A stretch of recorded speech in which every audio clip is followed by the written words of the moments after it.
CCM 중에 그 성도님들에게 잘 알려진, 그리고 이제 특별 찬양 순서 때 자주 애창되는 명곡 중에 하나님의 은혜라는 그런 복음성가가 있어요. 나를 지으신 이가 하나님 하는 그런 이제 노래잖아요. 박종호 장로님, 이제 뭐 장로님이신데 박종호 씨가 이 노래를 불렀고, 그리고 이제 작곡자가 누구냐면 신상우 씨가 작곡자, 작사가는 조은하 씨가 이렇게 작사를 합니다. 이 노래가 참 감동이 돼요. 이 노래를 들을 때마다, 또 그리고 저도 부를 때마다 제 마음에 하나님의 은혜에 대한 그런 감동과 감사와 다짐이 이제 저도 있게 되는데, 아마 여러분들도 그러리라 생각을 해요. 그런데 이제 이 노래가 나오기까지는 이 세 명의 간증이 녹아져 있어요. 먼저 이제 박종호 씨가 어떤 일을 이제 경험하게 되냐면, 이분이 이제 찬양 사역자로 10년이 넘도록 이렇게 아주 활발하게 활동을 하잖아요. 그런데 이제 1999년에 미국으로 유학을 갑니다. 뭐 표면적으로는 더 음악을 공부하고 싶어서 이제 가는 거기도 하지만, 한편으로는 계속되는 사역에 지쳤어요. 그리고 이 사역이 뭐 무슨 의미가 있는가 하는 회의감도 좀 몰려들었던 것처럼 보여요. 그래서 이제 미국으로 이제 건너간 거예요. 그리고 미국에서 메네스 음악대학원 시험을 이제 준비하면서 시험을 앞두고 있는데, 그만 시험을 앞두고 쓰러져 버립니다. 뇌출혈 증상이 온 거예요. 그래서 응급실에 실려가는데, 감사하게도 일시적 뇌출혈이다 그런 진단을 받고요, 큰 문제 없이 퇴원을 하게 됩니다. 죽다 살아난 기분이었대요. 죽다 살아난 기분. 그러면서 조은하 씨에게 생각해 보니까 내가 여태껏 이렇게 돌아다니는 것, 이렇게 죽다가 살아난 것도 다 하나님의 은혜인 것 같다. 그래서 한번 노래 한번 만들어 봐라, 이렇게 얘기를 했다는 거예요. 그리고 이제 이 노래의 작곡자는 신상우 씨인데, 서울대 박종호 씨의 서울대 음대 후배예요. 이분도 이제 1995년서부터 찬양 사역자로 활동을 하는데, 근데 이분 역시 이제 찬양 사역자를 하면서, 찬양 사역을 하면서 마음이 참 강팍해졌어요. 왜냐하면 찬양 사역자로서 하나님의 일을 한다고 하는데 삶이 넉넉하지 못해요. 찬양 사역자가 뭐 벌어봤자 얼마를 벌겠어요. 벌이가 그렇게 대단하지 않아요. 자기 신세를 보니까 지금 너네 집에 얹혀 있어요. 또 다른 이 찬양 사역자 고영원 씨라고 하는 찬양 사역자의 집에 얹혀서 사는데, 자기 처지가 정말 처량한 거예요. 그리고 고영원 씨도 애가 둘이 있는데 괜히 자기 때문에 쌍으로도 고생하는 것처럼 보여요. 자기도 고생하고 고영원 씨도 고생하고. 그러니까 마음에 스물스물 원망이 막 나오는 거예요. 하나님이 부르셨으면 책임을 지셔야지. 이게 무슨 일입니까? 하나님이 책임지신다고 했는데 이게 도대체 무슨 부르심이에요? 라고 하면서 때려치고 싶었다는 거예요. 그런데 이제 어느 날 성경을 보는데, 고린도전서 15장 10절에 그러나 내가 나된 것은 하나님의 은혜로 된 것이니 라는 이 말씀이 마음에 딱 꽂히더래요. 원망이 있었죠. 그런데 이 말씀을 딱 듣는 순간 마음에 다시 한번 하나님의 은혜로 부어지고 채워지는 그런 경험을 하게 됩니다. 그래서 이제 신상우 씨가 조은하 씨에게 아마 그런 커넥션이 있나 봐요. 이 하나님의 은혜와 회복에 대해서 이야기하면서 작사를 또 부탁을 한 거예요. 그러니까 조은하 씨가 그 다음날 바로 작사를 해오더래요. 그게 바로 이 노래예요. 그래서 이제 신상우 씨가 여기에 곡을 붙여가지고 탄생한 게 하나님의 은혜라는 곡이고, 이 곡을 박종호 장로님이 보고 앨범에 실어서 우리에게로 이제 전달이 된 거죠. 조은하 씨는 또 다른 계기로 이 노래를 작사를 한 겁니다. 사실은 이분들의 이 사정과 이분들의 이야기 있지만 자기의 또 이야기가 녹아져 있어요. 이 조은하 씨는 목사님의 딸이에요. 근데 이제 선교사님하고 결혼을 합니다. 그리고 이제 카자흐스탄 파송을 준비하고 있었어요. 이미 예전에 선교사가 되겠다고 헌신을 했고 매년 단기 선교를 떠나긴 했지만, 이제 진짜로 나라를 넘어서, 문화를 넘어서서 아주 그 나라에 정착하러 가는 그 마당인 거예요. 앞으로 뭐가 어떻게 펼쳐질지, 어떤 일이 있게 될지 한 치 앞도 보이지 않는 거죠. 그리고 지금 떠나는 그 나라는 카자흐스탄이잖아요. 중동 지역이에요. 얼마나 두렵고 떨리겠어요. 그렇지만 나를 여기까지 인도하신 하나님의 은혜가 있는 줄 믿습니다. 그 은혜를 힘입어서 나아갑니다 라는 마음으로 작사를 한 거예요. 그 마음이 이 자신의 모습을 이제 이 노래에 녹여낸 거죠. 그래서 이 노래가 이제 탄생을 했어요. 보세요, 이분들의 공통점이 있어요. 하나같이 하나님의 부르심이 있어요. 근데 동시에 험악한 난관이 있죠. 하나님의 부르심에 순종한다고 해서, 또 순종했다고 해서 뭐 금은보화가 가득한 무슨 소위 성공가도로 달리는 게 아니에요. 도리어 그 하나님의 부르심 따라 사역을 하고 있는데 지치기도 하고 힘들기도 하고 원망이 터져 나오고 또 앞으로 어떤 일이 벌어질지 알지 못하는 그런 두렵고 떨리는 상황들인 거예요. 그래서 이 길을 계속 간다는 것에 대해서 정말 만만치 않은 처지 가운데 있어요. 그러나 이분들이 동일하게 경험하는 게 뭐냐면 계속 걸을 수 있는 힘을 주시는 하나님을 만나는 거예요. 하나님의 한량없는 변함없는 은혜를 만나고요, 그래서 하나님의 격려로 말미암아 맡겨주신 사명을 걸어갈 수 있노라 라는 고백과 다짐이 이 찬양 가사 가운데 녹여져 있는 거죠. 오늘 모세에게 일어난 일이 바로 그런 거예요. 하나님께서 오늘 보니까 모세를 애굽으로 보내십니다. 모세를 애굽 땅에 보내셔서 이스라엘 백성을 출애굽시키라는 거예요. 그런데 이스라엘은 400년 동안 애굽에서 종살이하는 민족이에요.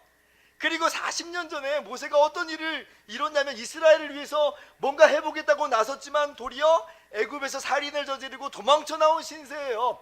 그런데 지금 하나님의 부르심을 따라 애굽으로 돌아간다, 그들을 애굽에서 출애굽시킨다, 이거 정말 만만치 않은 일이죠. 그래서 모세가 5번에 걸쳐서 나는 못합니다 라고 거절을 하잖아요. 이리저리 변명하고 핑계를 대면서, 그죠? 그런데 이제 드디어 하나님 말씀에 순복하고 애굽으로 돌아가기를 작정하는 거예요. 그런데 여러분, 부르심을 따라가지만 얼마나 두렵고 떨리는 순간이에요. 하나님 말씀에 순종해서 가긴 갑니다만은 지금 죽으러 가는 그런 기분 안 들겠어요? 마치 지금 계란으로 바위 치는 그런 감정들, 물론 하나님의 능력을 경험했지만 마음 한켠으로는 그런 마음들이 스물스물 올라오지 않았겠느냐 하는 거예요. 우리가 뭐 모세의 마음을 다 알 도리는 없지만 저라면 아마 그랬을 것 같아요. 마치 이제 소가 푸죽간에 끌려가는 것 같은, 마지 못해서 지금 막 그 길을 가는 그런 마음일 것, 저는 그럴 것 같아요. 자, 그런데 우리 하나님 얼마나 자비롭고 얼마나 선하신 좋으신 하나님인지, 그러한 우리의 연약함을 다 아시고 격려하시더라, 이것이 오늘 말씀이에요. 오늘 말씀 보면 하나님께서 모세에게 3가지로 격려하시는 것을 봅니다. 먼저는 모세 안에 있는 그 잠재된 두려움을 제거하세요. 19절 말씀인데요, 한번 같이 읽어볼까요? 시작.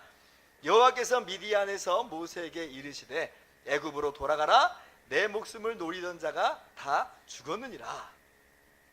모세가 애굽으로 돌아가는 데 있어서 제일 걸림돌 중에 하나가 뭐였냐면 모세를 노리던 사람들이었어요.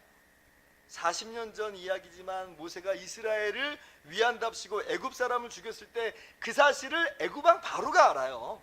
그래서 바로가 모세를 죽이려고 찾습니다. 그래서 모세가 두려워해가지고 미디안으로 도망친 게 지금 오늘날에 일인 거예요.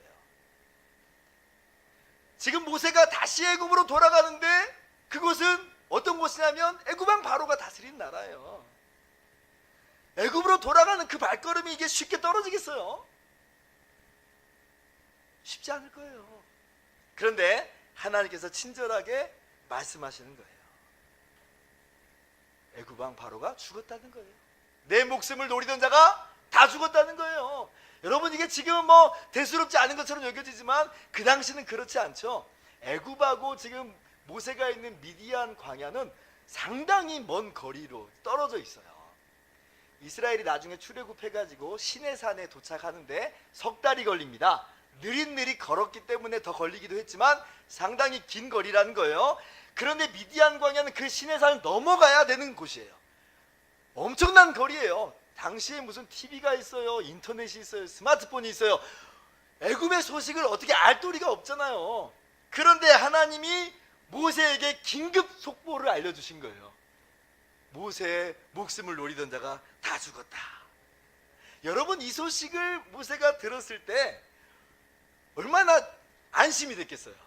아마 모세 안에 있었던, 그 마음에 있었던 무거운 돌덩어리가 하나 사라지는 그런 느낌이었을 거예요. 그래서 아마 이전보다도 훨씬 더 가벼운 마음으로 발걸음을 할 수 있었겠죠. 두 번째로 하나님께서 동역자를 붙여주십니다. 27절 말씀인데요, 또 같이 읽어봅시다. 시작. 여호와께서 아론에게 이르시되 광야로 가서 그가 가서 하나님의 산에서 모세를 만나 그에게 입맞추니.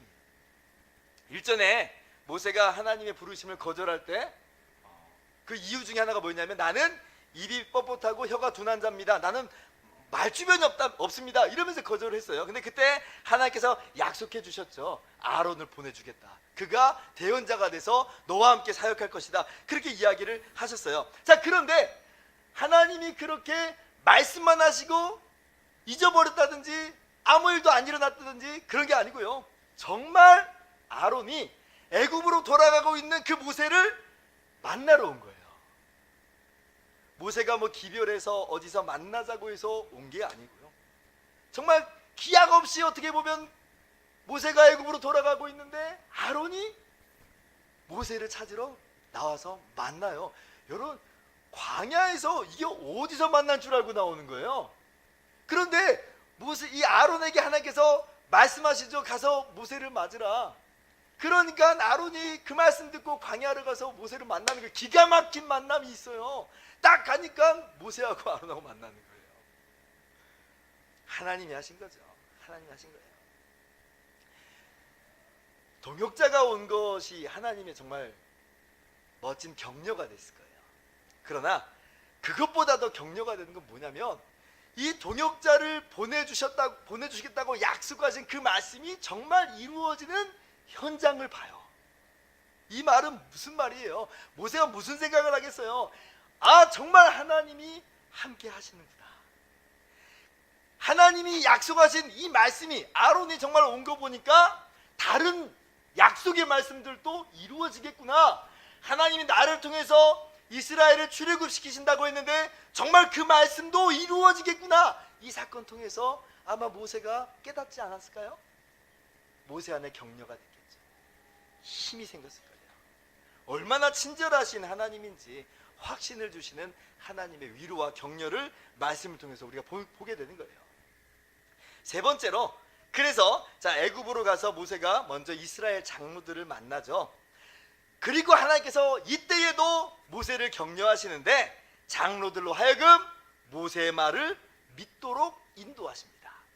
29절 이하를 보니까 모세와 아론이 가서 이스라엘 자손의 모든 장로를 모으고 아론이 여호와께서 모세에게 이르신 모든 말씀을 전하고 그 백성 앞에서 이적을 행하니. 31절 같이요.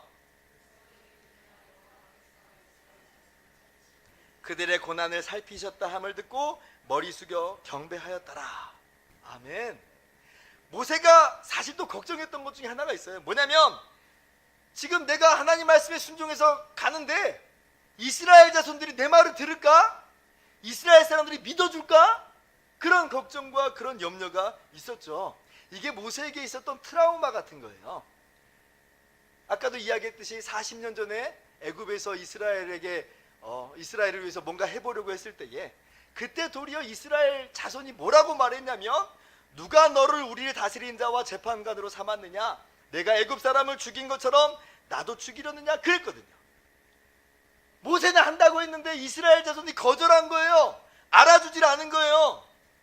지금 모세는 동포들에게도 이스라엘 자손에게도 인정받지 못하고 도망친 거예요. 그런데 지금 다시 애굽으로 돌아간다? 그들이 나를 믿어줄까? 그들이 나를 인정할까? 그런 고민이 없었겠어요? 있지요. 사람이요, 한번 거절당하고 무시당하면 의기소침해지기 마련입니다. 저도 그런 경험이 있는데, 해본다고 열심히 했는데 도리어 사람들이 인정하지 않고 받아들여주지 않고 무시하고 핀잔 주고, 그러니까요, 손을 한번 내뻗었다가도 그런 일 당하니까 다시 손을 내뻗지를 못하겠더라고요. 왜? 또 상처받을까 봐. 모세 안에 그런 마음이 있는 거예요. 또 그런 일이 벌어지면 어떡하겠냐는 거죠. 그런데 애굽으로 돌아갔어요. 그리고 하나님 말씀을 전하고 하나님께서 행하게 하신 그 이적을 행하니까 정말 이스라엘 자손들이 모세의 말을 듣고 모세의 말을 믿어주는 거예요. 인정하는 거예요. 걱정과 염려들, 모세 안에 있었던 그 마음들 다 기우였어요. 괜히 혼자 조마조마한 거죠. 여러분, 이것이 지금 모세의 언변이 탁월했다든지 모세의 능력이 대단했든지 그런 게 아니죠. 그저 모세 안에 역사하신 하나님의 이적이, 하나님의 능력이 나타나니까 사람들이 믿은 거예요. 하나님이 하시는 거예요. 하나님이 모세를 격려하시는 거죠. 얼마나 모세 안에 힘이 났겠어요. 정말 모든 걸림돌들이 다 사라졌어요. 모세를 죽이려고 했던 사람들이 죽었어요. 하나님의 약속이 이루어지는 것들을 하나하나 봐요. 그리고 이스라엘 자손들조차도 모세를 받아들여줘요. 신이 나겠어요. 신이 나죠. 여러분, 하나님께서는요, 하나님의 사람들의 갈 길을 인도하시는 하나님이에요. 격려하시고 주장하심으로 말미암아 그 길을 끝까지 걸어가게 하시는 분이 바로 우리 하나님이라는 걸 여러분 믿으셨으면 좋겠어요. 그래서 모르긴 몰라도 모세가 5장에 바로 앞으로 나갔을 때는 아마 담대하게 나갈 수 있었을 거예요. 격려하시고 용기 주시고 세임 주시어 나아가게 하시는 하나님의 은혜가 있음을 여러분 믿으시기 바랍니다. 그래서 우리는 오늘 본문을 통해서 귀한 진리를 발견하게 돼요. 우리 하나님은 격려하시는 하나님이다. 우리 하나님은 우리로 하여금 사명을 잘 감당할 수 있도록 용기를 주시는 하나님이시다. 우리 하나님은 새 힘을 주셔서 앞으로 한 발 한 발 나아가게 하시는 하나님이시다. 여러분, 이 진리를 오늘 말씀 속에서 발견하고 믿음으로 여러분도 한 걸음 한 걸음 걸어가시기를 소망합니다. 우리는 성경 곳곳에서 이렇게 격려하시고 은혜를 주시는 하나님의 모습을 발견할 수 있어요. 대표적으로 엘리야 선지자도 그런 경우였죠. 하나님께서 엘리야 선지자에게도 사명을 주셨습니다. 그래서 엘리야 선지자가 타락한 북이스라엘 나라에 가서 하나님 말씀을 전파해요. 우상 숭배로 쩌들어 있는 그 나라에 가서 하나님께로 돌아오라고 선포합니다. 그리고 하나님께서 엘리야 선지자를 통해서 하늘에서 불을 내리시기도 하고, 그리고 3년 동안이나 비가 내리지 않았는데 기도하니까 엘리야 선지자의 기도를 통하여서 비가 내리는 놀라운 역사를 이루어 주세요. 그런데 그렇게 하나님께서 엘리야 선지자를 통해서 역사하심에도 불구하고 우상 숭배의 중심에 있었던 그 이세벨이라는 왕비는 꿈쩍도 하지 않아요. 도리어 하나님 말씀을 증거하는 엘리야 선지자를 죽이려 하고요. 그래요. 근데 그래도 엘리야 선지자가 꿋꿋하게 그래도 나는 하나님 말씀을 전파하고 하나님 사역을 감당하리라 이래야 되겠잖아요. 그런데 엘리야 선지자가 그만 낙심해 버립니다. 여러분, 사역자들이 낙심하는 경우들이 있어요. 그래서 이세벨을 피해 가지고 광야로 도망을 갑니다. 그리고 고백하는 것이 열왕기상 19장 말씀이에요. 여호와여, 넉넉하오니 지금 내 생명을 거두시옵소서. 나는 내 조상들보다 낫지 못하니이다. 완전히 지친 거예요. 완전히 지친 거예요. 이제 한 발자국도 나아갈 수 있는 힘도 용기도 없어요. 내려놓고 싶은 거죠. 더 이상 갈 수가 없어요. 그리고 이제 잠을 자게 됐는데 잠에 빠졌는데, 근데 이제 하나님께서 이런 엘리야를 한심하게 여기신 게 아니고요, 도리어 천사를 보내셔서 그 머리맡에 숯불에 구운 떡과 물 한 병을 놓으시면서, 그리고 엘리야 선지자를 어루만져 주세요. 일어나서 먹으라. 엘리야 선지자가 이 떡과 물을 먹고 마시고 다시 또 잠이 듭니다. 그러니까 두 번째 다시 한번 천사를 보내셔서 또 떡과 물 한 병을 놓으셔요. 그러면서 다시 한번 어루만지시면서 일어나서 먹으라. 그렇게 말씀하시는 하나님.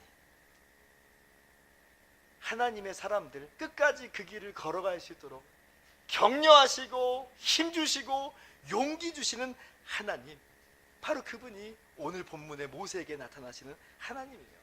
여러분, 엘리야 선지자 자기 힘으로 한 게 뭐가 있어요? 지금 자기 제풀에 꺾인 거잖아요. 사실은 엘리야가 대단해서 하늘에서 불이 내린 거 아니고, 엘리야가 대단해서 하늘에서 비가 내린 거 아니잖아요. 다 하나님이 하신 건데 제풀에 지금 지쳐버린 거예요, 사실은. 그런데 하나님께서 엘리야를 격려하시면서 일어나서 먹으라, 내가 갈 길을 다 가지 못할까 하노라. 끝까지 완주하게 하신 하나님, 오늘 모세에게 나타나셔서 사명을 주셨을 뿐 아니라 그 사명을 가지고 완주할 수 있도록 격려하시고 주장하시는 하나님, 오늘 말씀을 얼마나 자비하시고 얼마나 친절하신 하나님인지 여러분에게 용기 주시고 여러분을 격려하시며 끝까지 그 길을 걸어가게 하시는 분이 우리 하나님이에요. 하나님의 은혜가 있음을 여러분 믿으시기 바랍니다. 갈 길을 가게 하게 하시는 하나님의 은혜가 있어요. 그러므로 여러분, 오늘을 살아가는 우리의 삶의 태도는 어떠해야 할까요? 따라서 한번 해봅시다. 하나님의 지팡이를 손에 잡고 나아가자. 네, 하나님의 격려하심을 경험한 이 모세가 하나님의 지팡이를 손에 잡고 애굽으로 갑니다. 하나님의 은혜, 하나님의 격려하심이 있었기 때문에 우리 역시 하나님의 지팡이를 잡고 하나님의 사명을 향해서 한 걸음 한 걸음 걸어가는 거예요. 20절 말씀입니다. 모세가 그의 아내와 아들들을 나귀에 태우고 애굽으로 돌아가는데 모세가 하나님의 지팡이를 손에 잡았더라.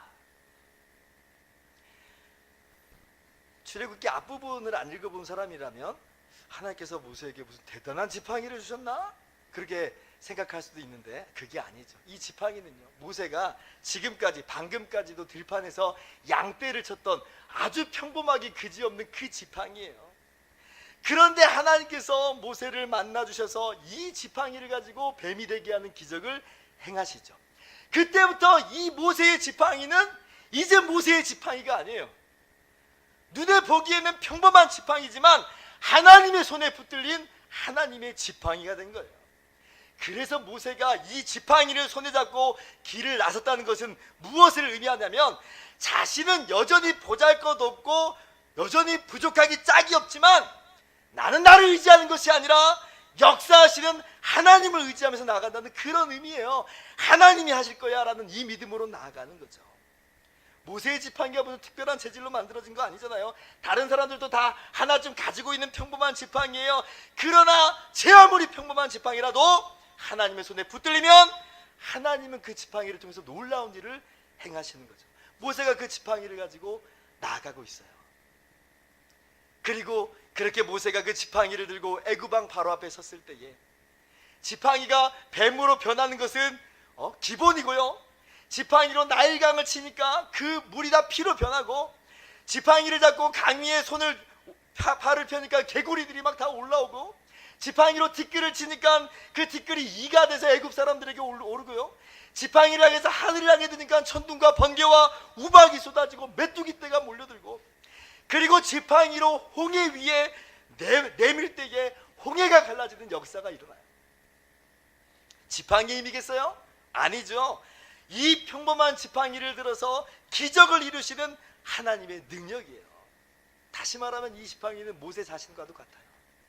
평범하고 하나 하나님의 손에 붙들릴 때에 하나님의 기적의 도구로 사용하는 것이죠. 오늘 우리가 우리의 삶에 적용하는 것도 마찬가지예요. 나 자신을 믿고 나 자신을 의지하는 것이 아니고 역사를 이루시는 하나님의 능력을 의지하면서 나가는 거예요. 그런데 어떻게 하나님이 역사하실 줄을 확신하느냐는 거예요. 그것은 격려하시는 하나님 때문에 그래요. 오늘도 세임 주시고 용기를 주시는 하나님의 은혜와 자비하심을 만났기 때문에 이 지팡이를 손에 들고 나갈 수가 있는 거예요. 우리의 믿음의 대단함이 아니고 여기까지 인도하신 하나님의 은혜가 있기 때문에 그 은혜가 앞으로도 일하고 역사할 줄을 믿음으로 이 지팡이를 잡는 거죠. 그렇기 때문에 여러분, 하나님의 지팡이를 붙들고 나가세요. 여기까지 인도하신 하나님의 놀라운 은혜를 바라보면서 오늘도 우리를 격려하시는 하나님의 손길을 바라보면서 우리는 지팡이를 들고 나가는 거예요. 평범하기 그지없는 지팡이지만 은혜의 하나님께서 바로 그 지팡이를 통해서 놀라운 일을 이루실 줄을 믿습니다. 여러분이 지금 어느 곳에 있든지 어떤 위치에 있든지 하나님의 지팡이를 잡으십시오.